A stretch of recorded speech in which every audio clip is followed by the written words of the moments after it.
Brett McKay here, and welcome to another edition of the Art of Manliness podcast. When it comes to improving our lives and reaching our goals, we often think of changing our personal habits and routines. We think about ourselves, but don't look outside ourselves. But my guests would say that if we really want to change and make progress, we also need to surround ourselves with positive, strengthening people. In particular, 5 types of allies of glory who can truly help us be our best. His name is Antonio Neves, and he's an author, speaker, podcaster, and success coach. Today on the show, Antonio and I discuss the importance of relationships and moving us forward in our personal career goals, the difference between allies who facilitate that progress and the thieves who hinder it, and how to minimize the influence the latter have on us. We then get into the 5 kinds of allies Antonio says we need in our lives, and he unpacks what each of these allies offers. We enter a conversation with Antonio's advice on how to find these allies and expand your social and professional networks. After the show's over, check out our show notes at aom.is/allies.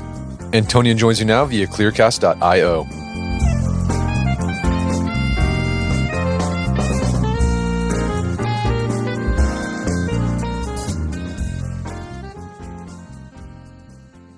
All right, Antonio Neves, welcome back to the show. Oh, what an honor. What a joy it is to be here with you again. Thanks for having me. So we had you on last year to talk about your book, Stop Living on Autopilot, Take Responsibility for Your Life and Rediscover a Bolder, Happier You. And in that book, one of the things you talked about in sort of getting started with these goals you have in life is to think about your relationships. Because I think a lot of times when people think about making changes in their life, they think about their personal habits, their routines, things like that. It's all about themselves, but they don't think outside themselves. But something you've been really pushing for a long time now is that relationships play a big role in personal development. Why are relationships so key in enabling us to change and grow?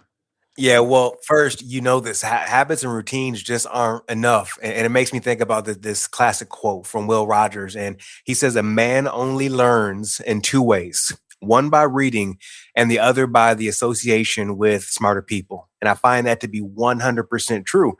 And I've said for the longest time, the 3 things that will positively improve your life are the right people, and the right people. And just to back up a little bit, you know, the problem, and this is something you've talked about on this podcast, and I'm so thankful that you have, is that even prior to the pandemic, I mean, there were studies that found that loneliness was at epidemic levels in the United States, so much so that it was declared like a public health crisis. And it's been estimated that 1 out of 5 Americans say they have no one to talk to when they're going through a tough time. And we know like just people's mental health and substance abuse issues and burnout have just been on the rise, and that's just been exacerbated. So in a time when we straight up needed each other more than ever, so many of us have been disconnected. And what I found personally in my life with the clients that I worked with and through the hundreds of people that I've interviewed over the course of my career, if not thousands, that the right relationships and the right communities make us better. You know, the right relationships, the right people, the right community, in many ways are like what water are to a plant. Without them, it's kind of like being in a dry desert where it's hard for life to survive. It's hard for it to grow, but relationships, community is the fuel that keeps us going, especially during challenging times. Well, there's that saying that you hear often, like the personal development circles, you know, you're the average of the 5 people you hang out with the most. And I think there's something to that. I mean, I don't know if there's been any empirical research done on that, but in my experience, that is true. Like I tend to act like or sort of model the people I'm around the most. And I've seen that in the lives of, you know, friends in high school. There's always that moment where you see a kid, they go with the wrong crowd, for example, and their life goes a different trajectory compared to the kid who stays with a positive, uplifting crowd. Their life goes a completely different trajectory because of the people they surround themselves with. I agree with you 100%. And we've always heard that cliche thing is the 5 people you surround yourself with. Now I think it goes beyond that. So beyond even the people you spend time with physically, I invite people right now just to pull out their phone and look at their last 5 text messages and ask themselves, were these text message exchanges, were they powerful? Were they positive? Were they empowering? Were they encouraging? Or no, were they drama filled? Was there gossip? Was it negative? Also, the people I spend my time with are the people that are in my ears. I'm fortunate enough, I get to spend a lot of time with you and your guests when I'm walking around. So these days, I don't think it's just the physical, but it's also what we pour into ourselves through what we read, through what we listen to, through what we consume, text, etc. So it's not just the physical, it goes so far beyond.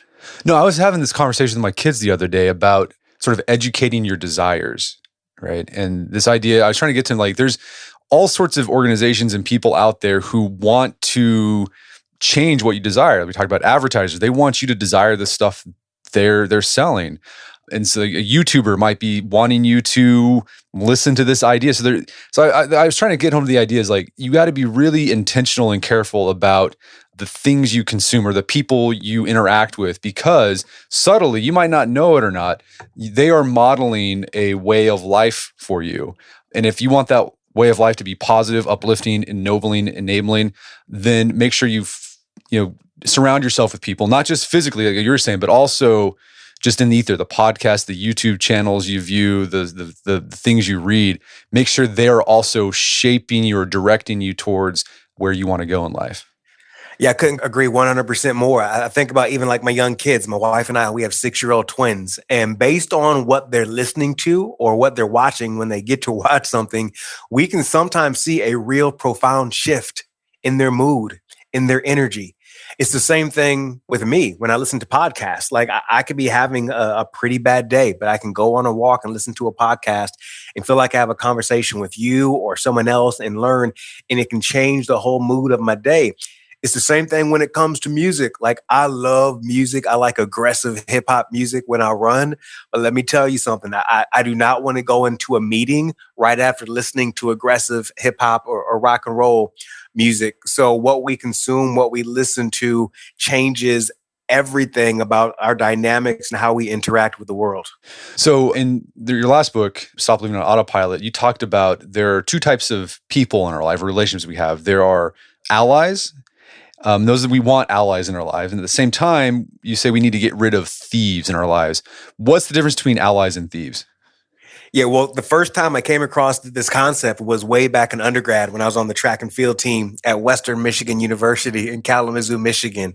And one day my head coach came up to me, and after 2 years of being on the team, I was doing horrible.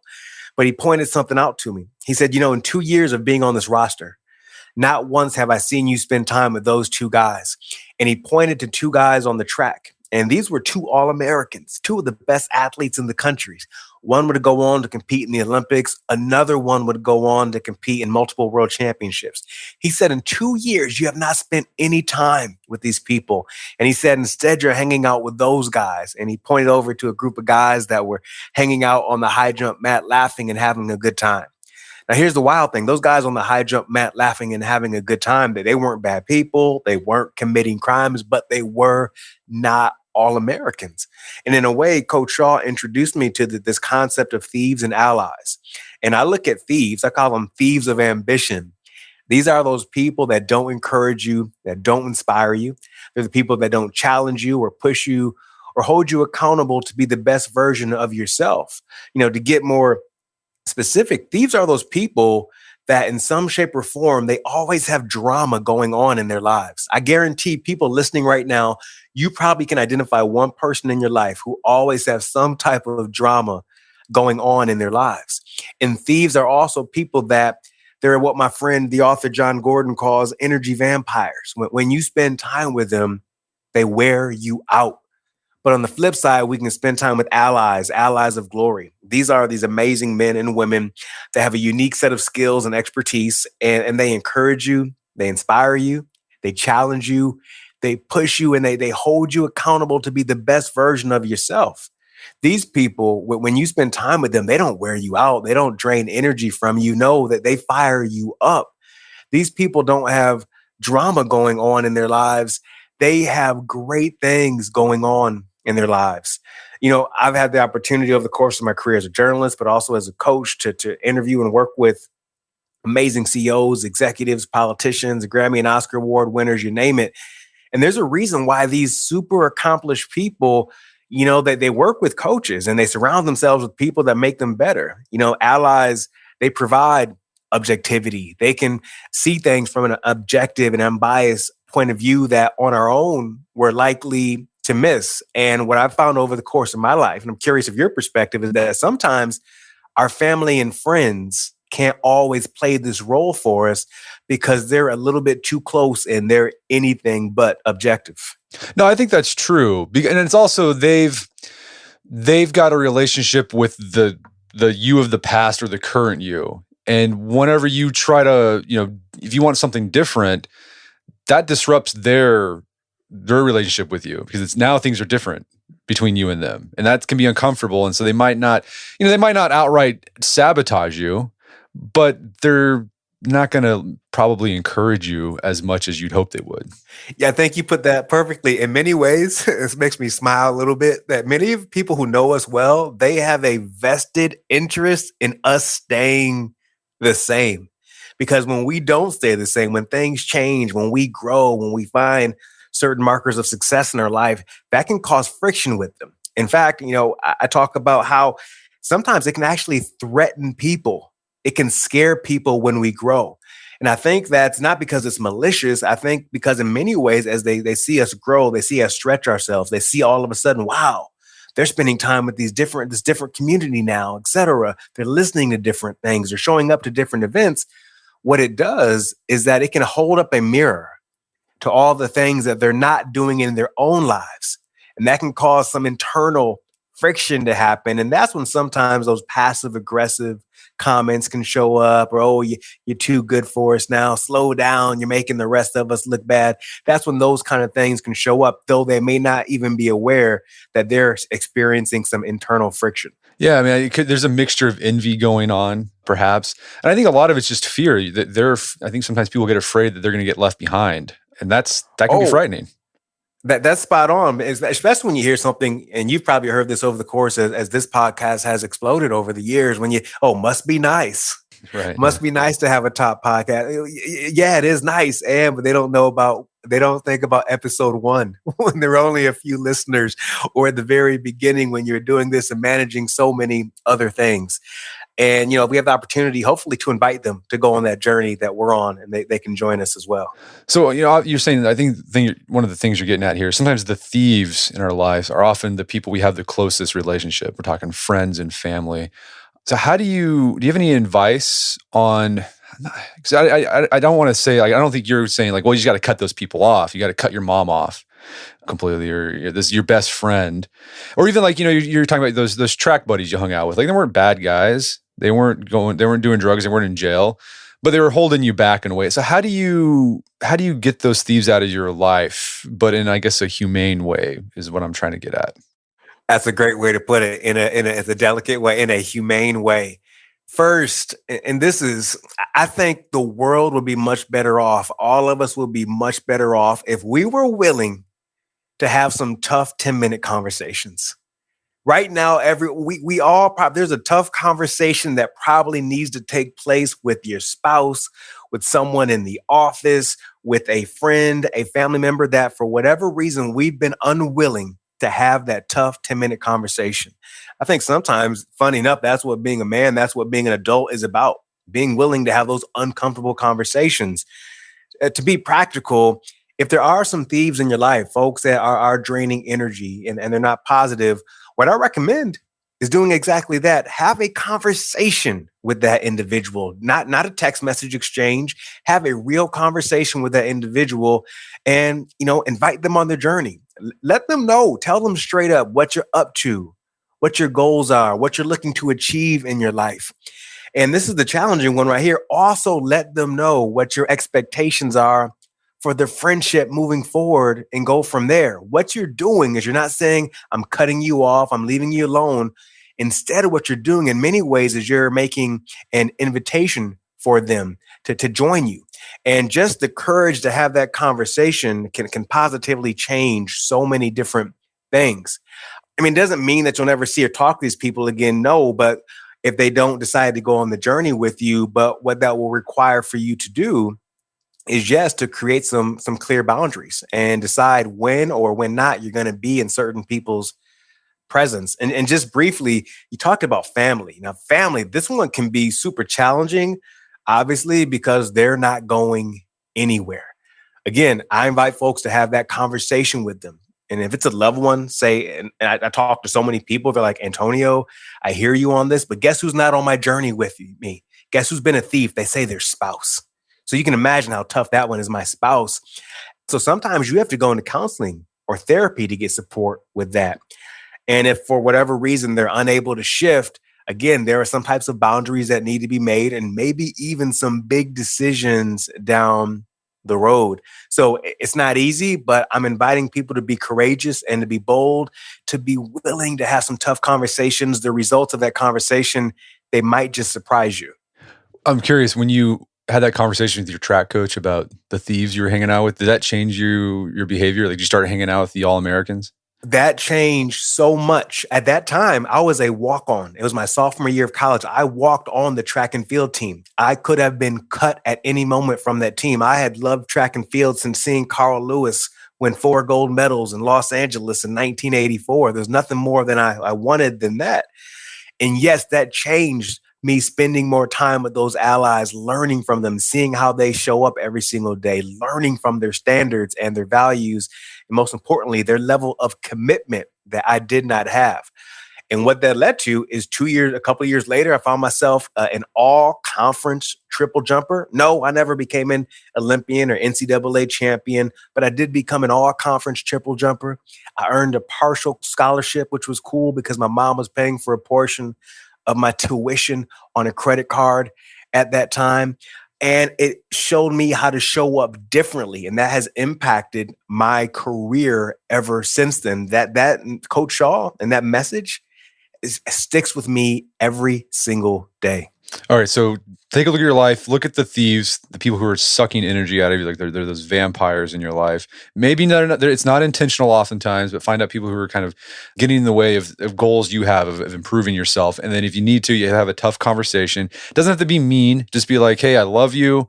You mean a lot to me, but this is where I want to go with my life, and I'd love your support. If you can't do that, that's fine. I completely understand. And then establish some boundaries. That's it. And I also have to add, we're talking about other people right now, but of course, it's also important for us to be allies to others as well. We have to evaluate and audit our own behavior and say, hey, am I showing up right now as a thief to my friend, to my spouse, or am I showing up as an ally?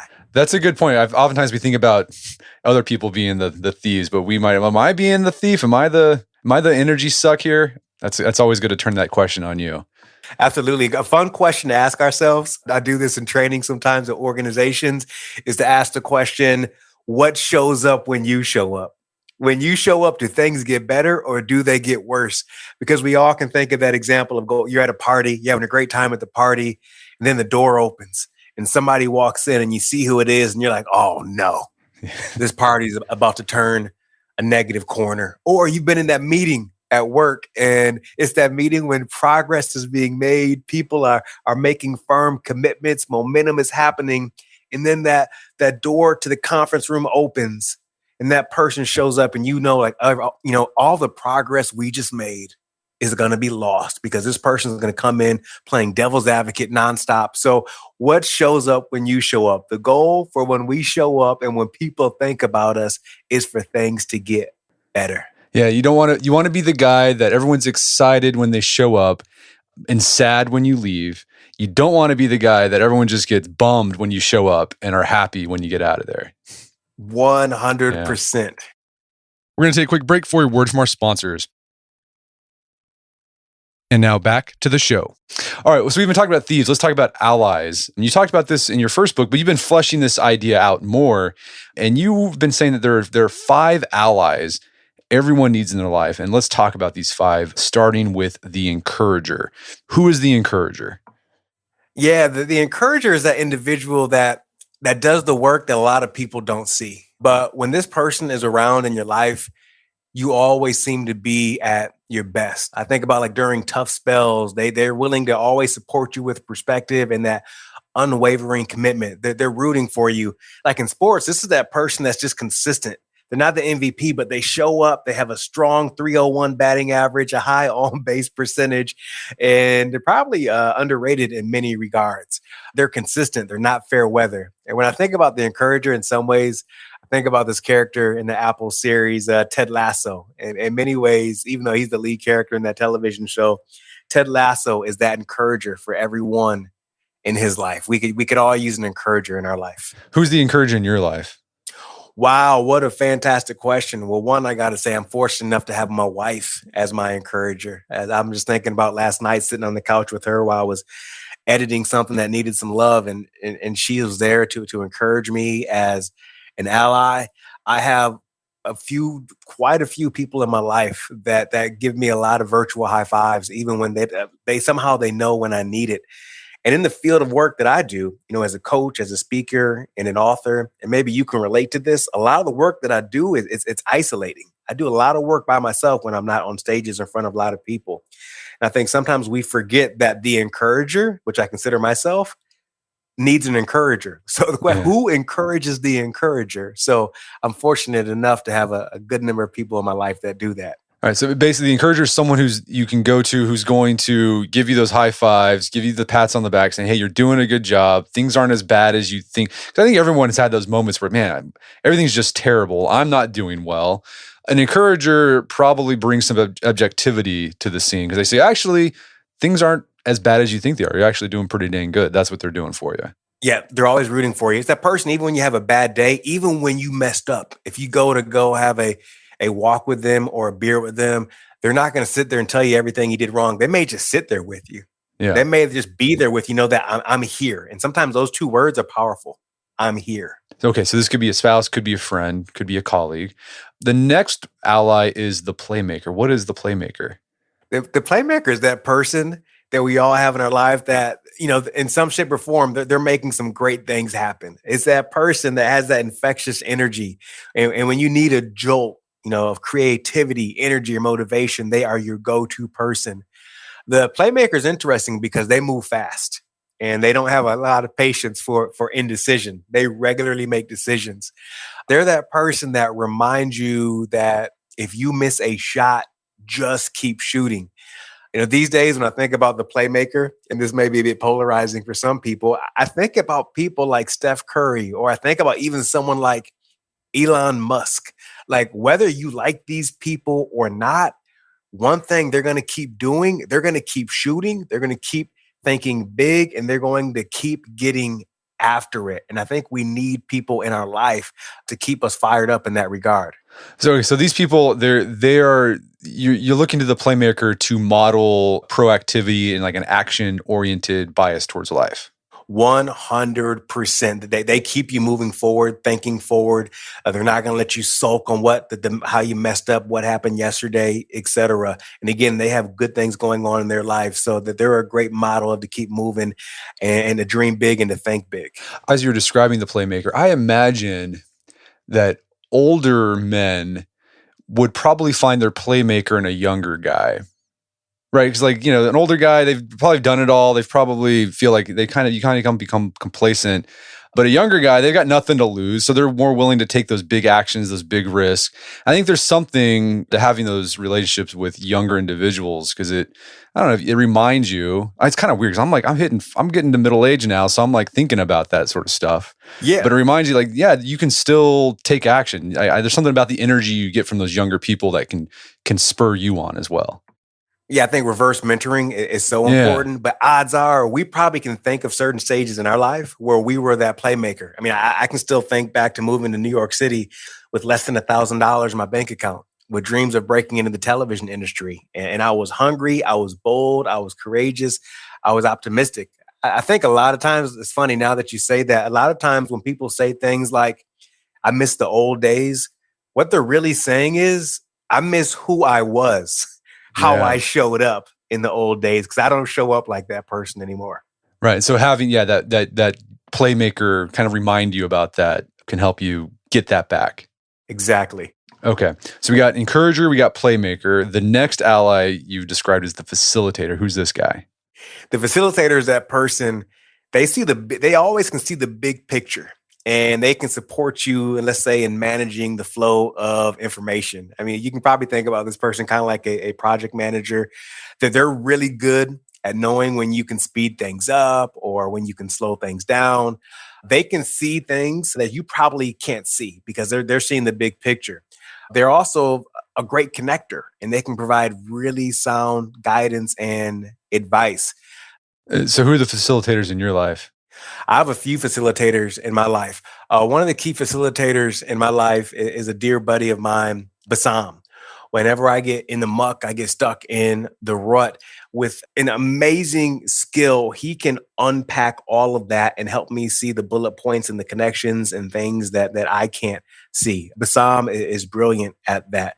In many ways, my father, prior to him getting dementia, he was that person for me as well that could see that. All right, so the facilitator is the guy you're going to go into when you get stuck with a problem. You don't know how to move forward.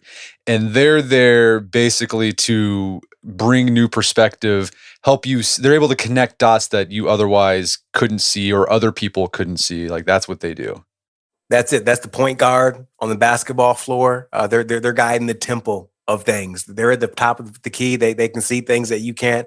Oh, there's a double team over there. Let's call a brand new play to get you open to create an isolation. Sorry to get nerd on basketball, but yeah, they're that point guard. And so this could be a friend, it could be a father. This could also be, I don't know, it could be a consultant you go to as well who specializes in like, because everyone's like if you own a business, your problem if you run a restaurant's going to be different if you run, I don't know, like you make metal siding, for example.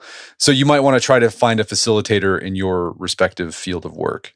Oh, 100%. Right now we're talking so much personal about this, but another way to look at this is a board of directors or a personal board of advisors.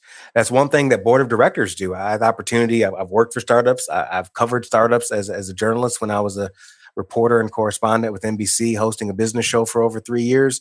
And one thing that they have are these amazing boards of directors. Sometimes there are 6 people, sometimes there are 12 people.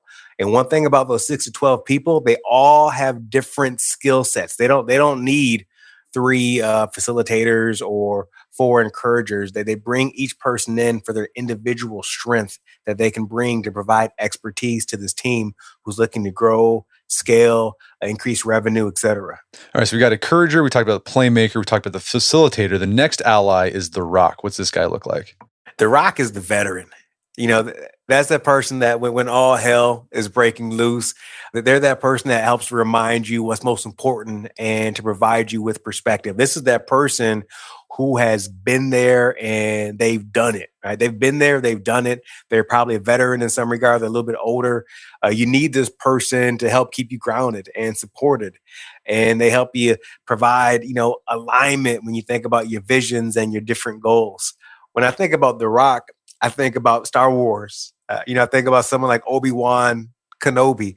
For some reason, when I think about The Rock, when I visualize what this person can be, I think about, someone like Morgan Freeman. Just that voice, provides perspective.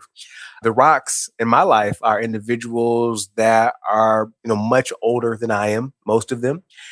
People who've worked in fields like I have that can provide me expertise and guidance, whether it's in the book world, whether it's in parenting, whether it's in leading a community. So I have those people and they've done it. They've checked it off of the box and there's not much that's going to surprise them. They've heard and seen it all. All right, so rock, possibly an older mentor. Now, the playmaker is a younger mentee who mentors you. Exactly. Exactly. I've never framed it directly like that, but that's exactly what it is. I like that. All right. So the next one is the next ally is the last one is the bruiser. Who's this guy? Oh, the bruiser. This is the one we tend to avoid. The bruiser is that person that straight up always holds you accountable. Like they hold you accountable to do what you said you're going to do. If you tell them like, oh, I'm going to write a book, the next question they're going to ask is by when? When will it be finished? The bruiser are people that are metrics based and they measure success kind of by the progress you do or don't make. They're that person that provides, good friction. I'm laughing because now I'm thinking about Liam Neeson, like in that movie Taken, the bruiser. Let me give you a real life example of a bruiser. I have a dear friend of mine. And I remember living in New York City and I was hanging out with some friends. We went to go get a happy hour and my goal was to have one drink. But you know what happens? You have that one drink and then your buddies, your friends are saying, come on, just have one more, just have one more. And I was about to have one more drink, but there was something I wanted to do at home and finish that night. And my buddy came up to me and he said, Antonio, don't worry about them. Are they going to finish that project that you need to finish tonight? No, they're not going to. You don't have to make any excuses to go do what you need to do. Get out of here. Just having someone like that in your life, it can be a game changer. And I have a few of those people, and we all need that person that's going to provide some good friction on us. All right. So the bruiser is the guy that holds you accountable to your goals. Yeah, and I think one thing I want to make sure everyone knows is as we describe these five types of people, I want people to remember that these types of allies, these aren't always going to be our best friends. These aren't going to be people that we talk with every single day or kick it with all the time. But when it's time to quote unquote play ball, these are the folks that they're open for you to reach out to them, and they're going to bring out the best in you, but they don't necessarily have to be like your quote unquote best friends and people you talk to every single day.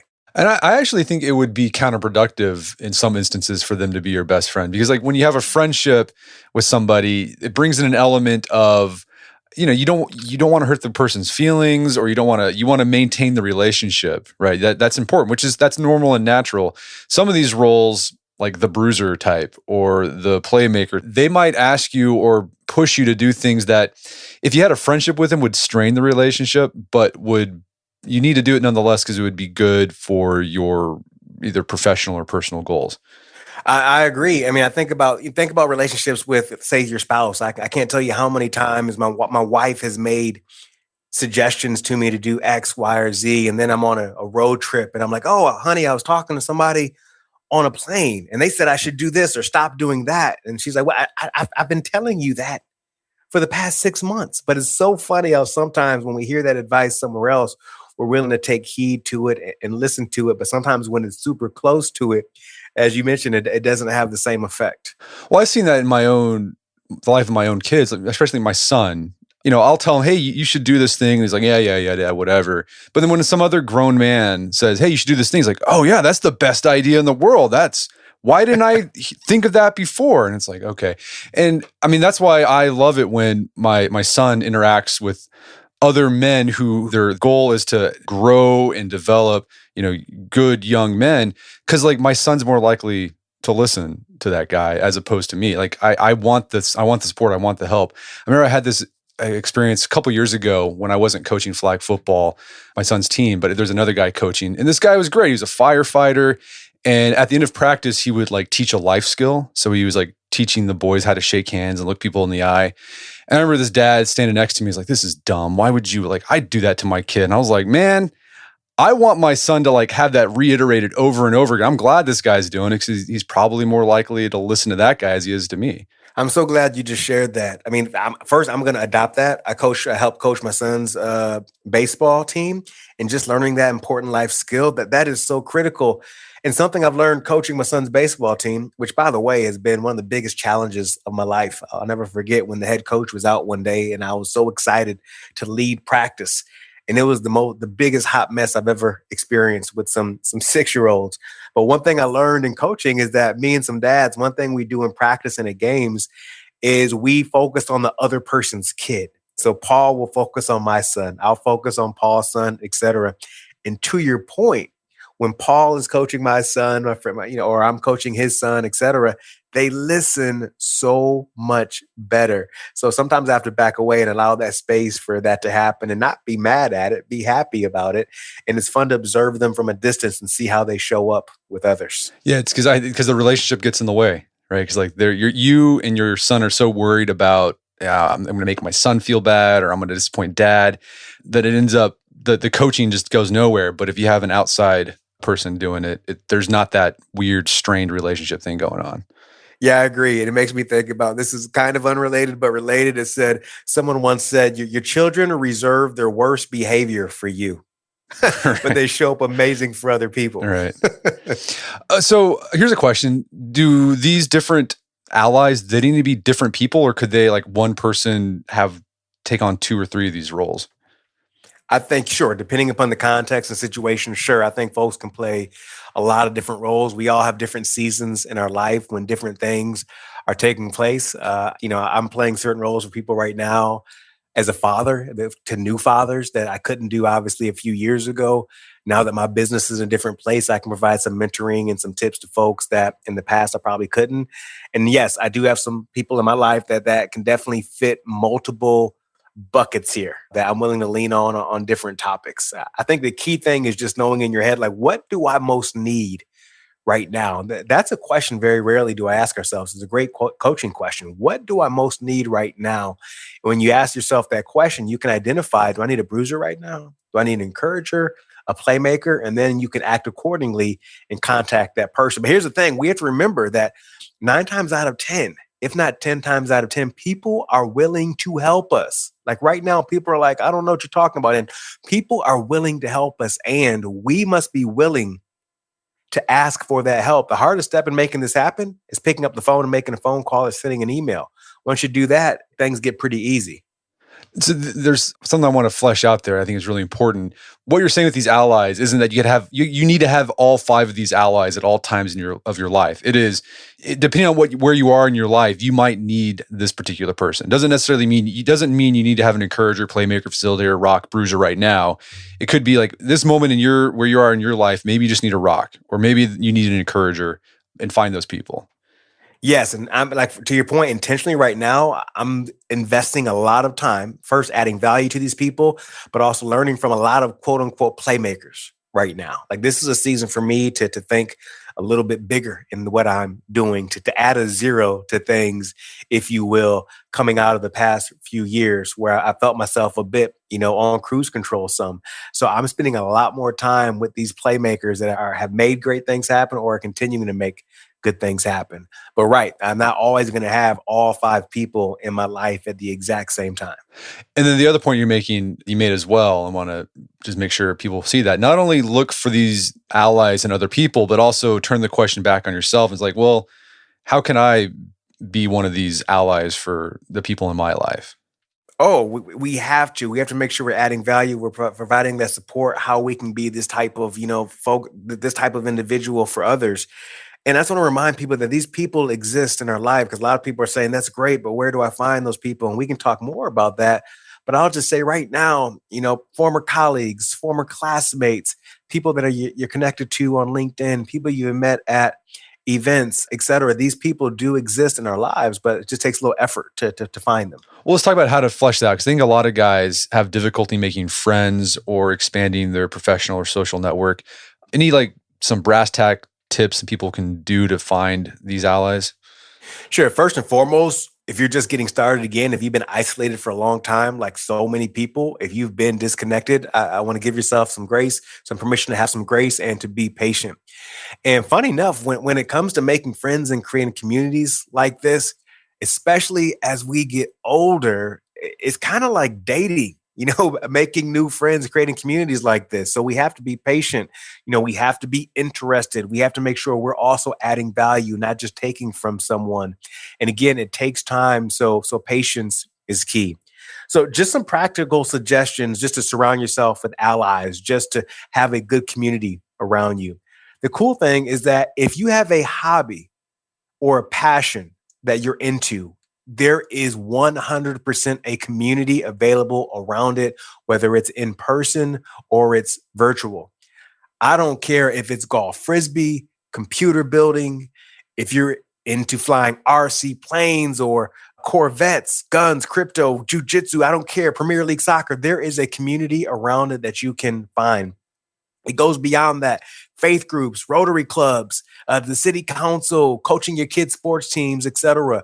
Most of these people and these communities that you can opt into, which is cool, opt into, are just a Google search away. But that requires some boldness and some courageousness on your part to be willing to do that first search and then to show up and show up again, even if that first experience is a little bit odd and you feel a little bit rusty. And do I really want to hang out with these people?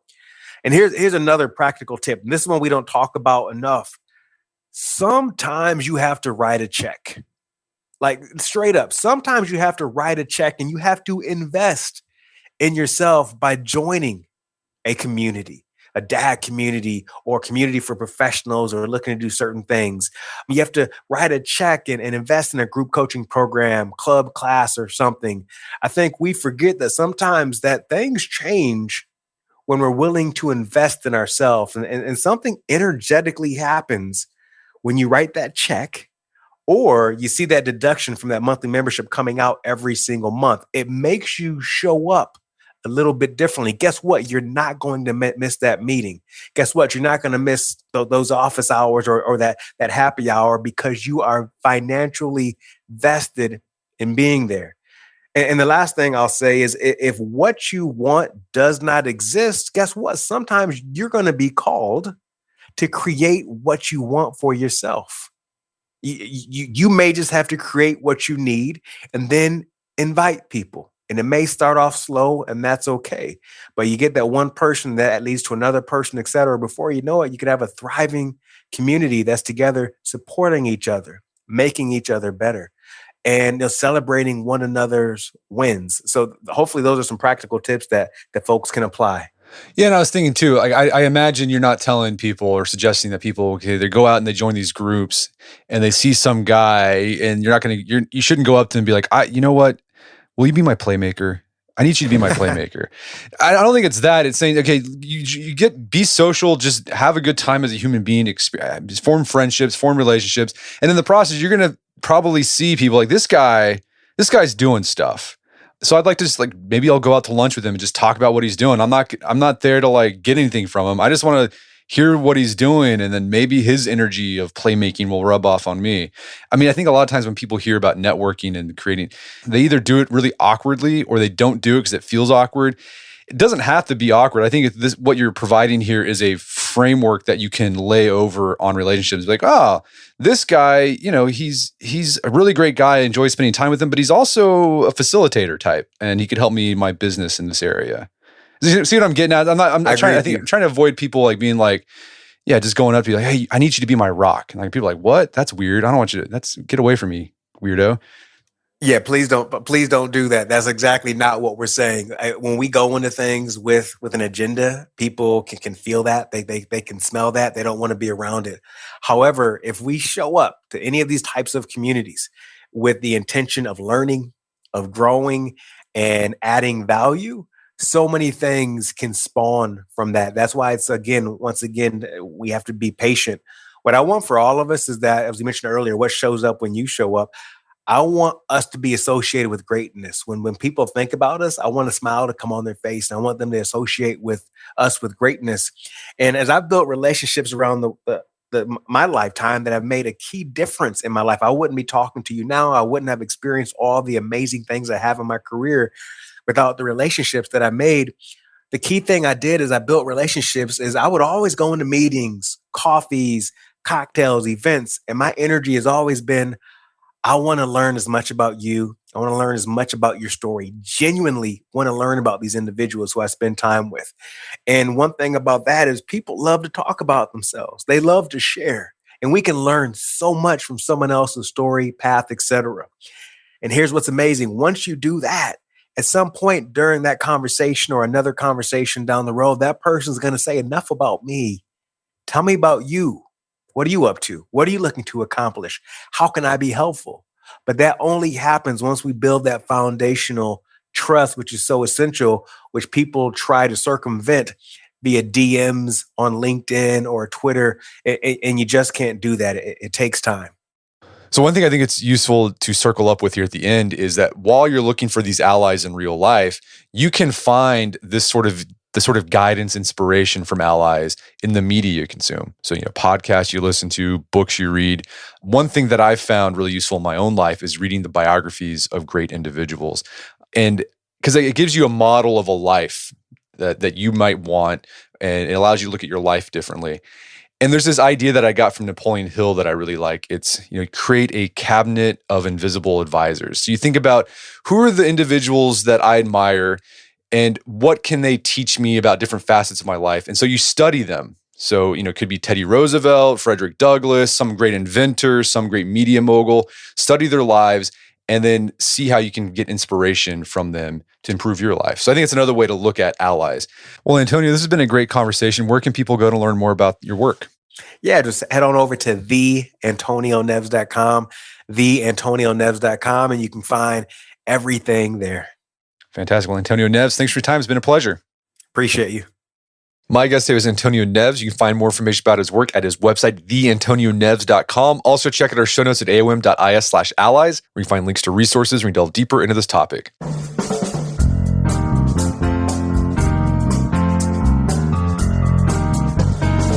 Well, that wraps up another edition of the AOM podcast. Make sure to check out our website at artofmanliness.com, where you can find our podcast archives, as well as thousands of articles written over the years about pretty much anything you could think of. And if you'd like to enjoy ad-free episodes of the AOM podcast, you can do so on Stitcher Premium. Head over to StitcherPremium.com, sign up, use code Manliness at checkout for a free month trial. Once you're signed up, download the Stitcher app on Android or iOS. You can start enjoying ad-free episodes of the AOM podcast. And if you haven't done so already, I'd appreciate if you take 1 minute to give us a review on Apple Podcasts or Spotify. It helps out a lot. And if you've done that already, thank you. Please consider sharing the show with a friend or family member who would think we get something out of it.